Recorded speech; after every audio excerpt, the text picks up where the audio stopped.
My name is Robert Moore.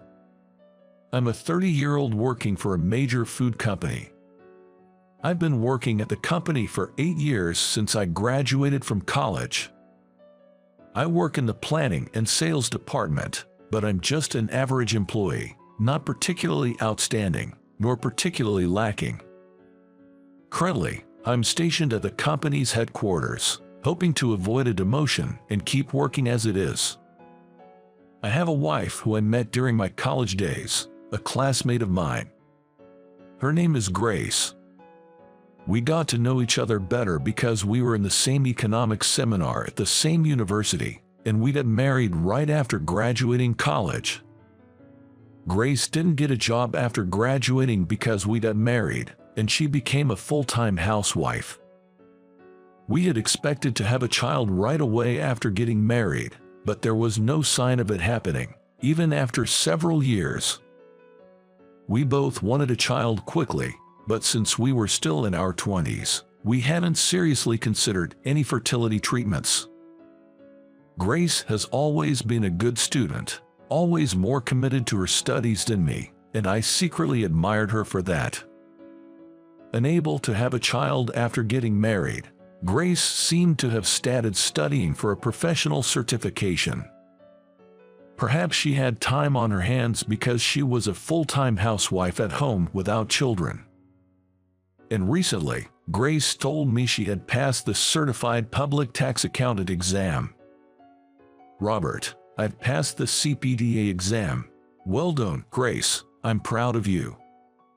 I congratulated Grace with a smile, but there was a possibility that my face may have been a bit tight. I'm just an ordinary white-collar worker without any position. Grace is a certified professional with a promising future. And with her planning to work as a CPDA, I began to worry about what would happen with our plans for a child.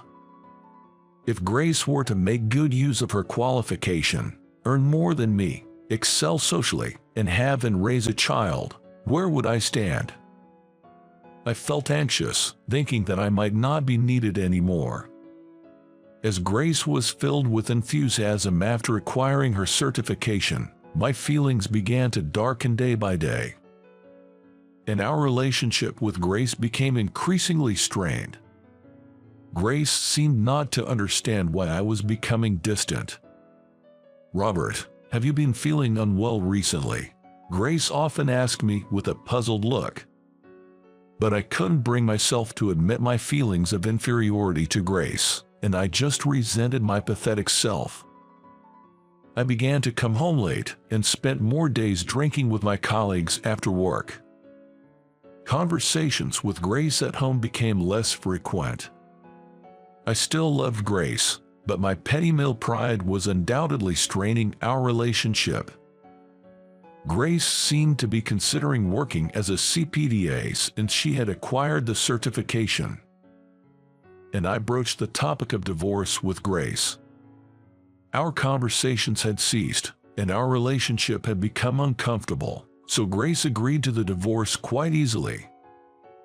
Perhaps Grace also felt guilty about not being able to have a child, or so I thought.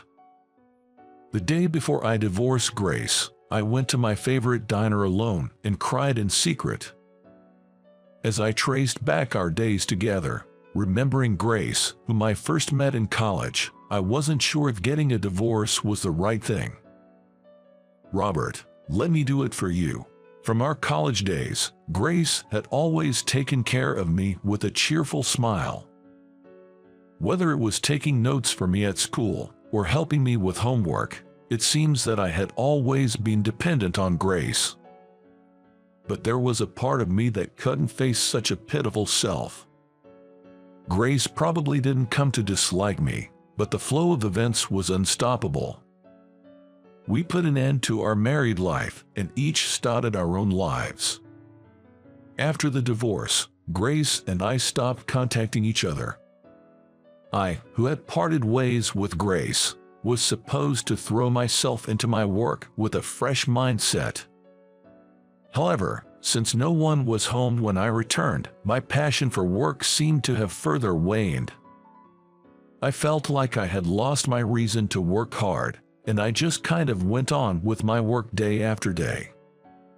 It's not that I hated my job, but I didn't find it particularly rewarding, and naturally, my performance didn't improve. Then, I was transferred from the planning and sales department to the accounting department. I had no experience in accounting, and I didn't understand why I was suddenly transferred to the accounting department. But thinking that it's better than being demoted, I ended up working in the accounting department. Dealing with finances meant that it was a pretty nerve-wracking job. What's more, my boss in the accounting department was the president's son, a man named Jacob. Jacob was highly motivated and famously strict. Having graduated from a university abroad, and with plenty of experience in major companies, he also boasted qualifications as both a certified public accountant and a certified public tax accountant in a foreign country. With such a profile, the president's son was rumored to be the next president. It was reassuring for the company to have such talent, but unfortunately, he was quite harsh to other employees as well. "Robert, what is this document? Generally, you are too slow to complete paperwork and your analysis is too superficial." I'm sorry. I just transferred and it's been quite challenging."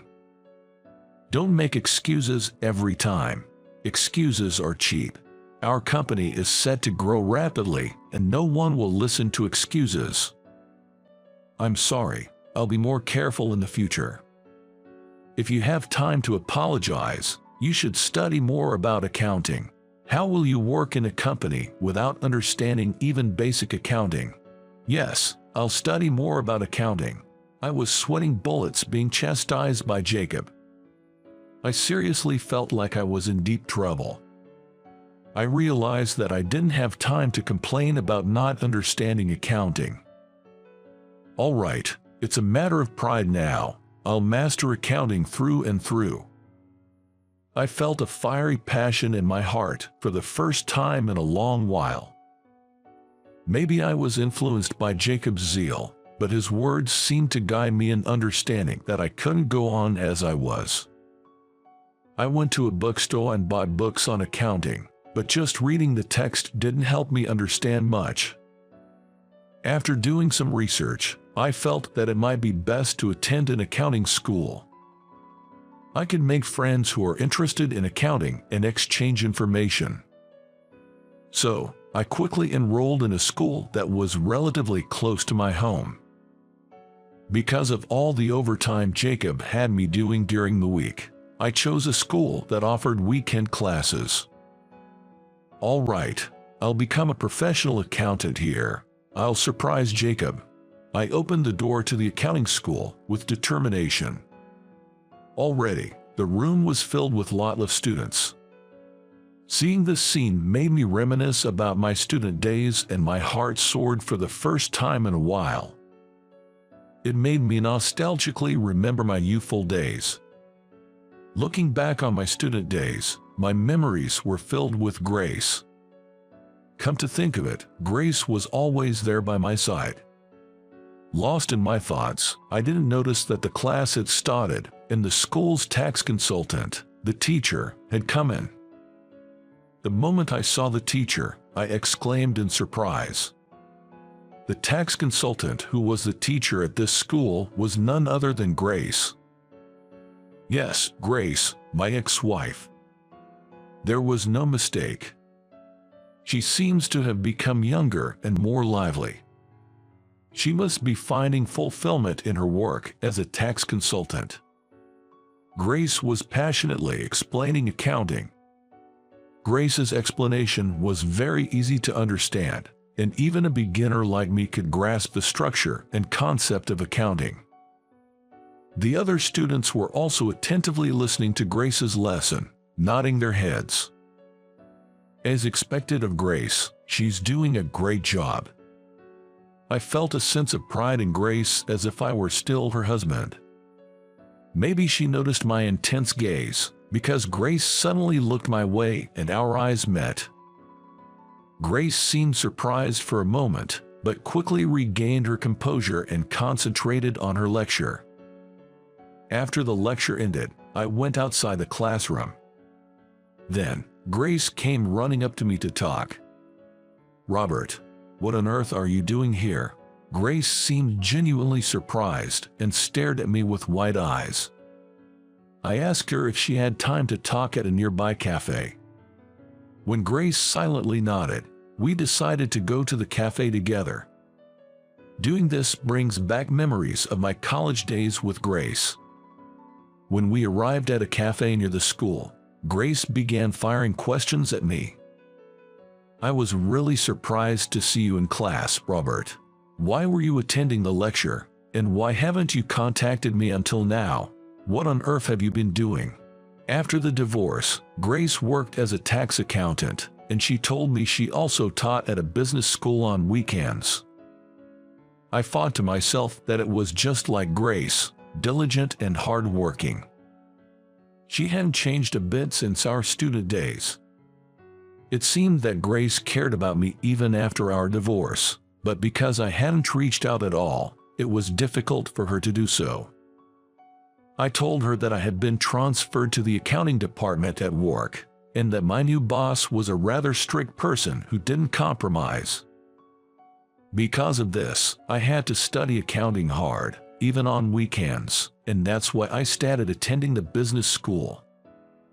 "I had no idea that you were teaching at this accounting school, Grace." When I said this with a laugh, Grace also laughed. "What a coincidence, but if that's the case, I can help you out."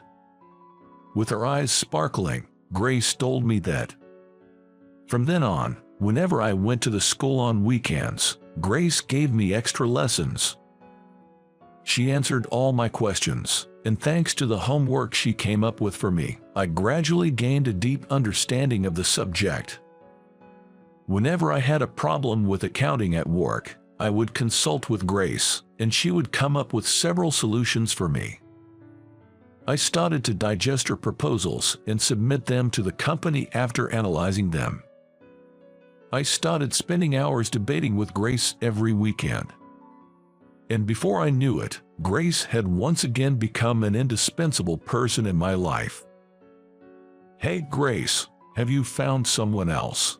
One day, I decided to voice the question that had been on my mind. I felt incredibly selfish asking Grace to get back together after I was the one who initiated the divorce, but I couldn't help but ask. Grace silently shook her head. I felt a profound sense of relief and couldn't help but laugh. "Why are you laughing? Do you think it's funny that I'm not popular?" Grace glared at me, seeming a little annoyed. "No, it's not that. I'm just relieved that you're still single. I've been reminiscing about our student days and wondering if we could spend time together again." At that, Grace's face turned bright red. It seemed that my words had made her a little shy. She was back to the face of the wife I knew, rather than the serious instructor. Since then, Grace and I started living together again. When I came home from work, Grace would listen to any work-related troubles I had. By that time, Grace had become a reliable partner and an irreplaceable presence in my life. Change was certainly happening at the company. Jacob was devising a new management strategy to further expand the company. I fully supported Jacob from an accounting perspective. Of course, this included a lot of Grace's ideas, but that was a secret within the company. Then, the management strategy Jacob built succeeded, greatly increasing the company's sales. Soon, my remarkable performance started to be talked about within the company. Jacob, my passionate boss and rumored to be the next CEO, was impressed with my work and asked what happened. "I found a really good accounting school," I replied, blushing a little at Jacob's praise. "I knew you had it in you, Robert. You've been studying hard. I want you to continue working hard in this company as my right-hand man." I was truly happy to hear this from Jacob, the highly respected and enthusiastic boss. To my surprise, I was promoted to a higher position. At that time, I remarried Grace. Although it was a marriage to the same woman, it might not be correct to call it a remarriage, but well, that's beside the point. I've been promoted, but I'm going to resign from the company. Jacob was very surprised by my words and tried to stop me. But I wanted to be with Grace.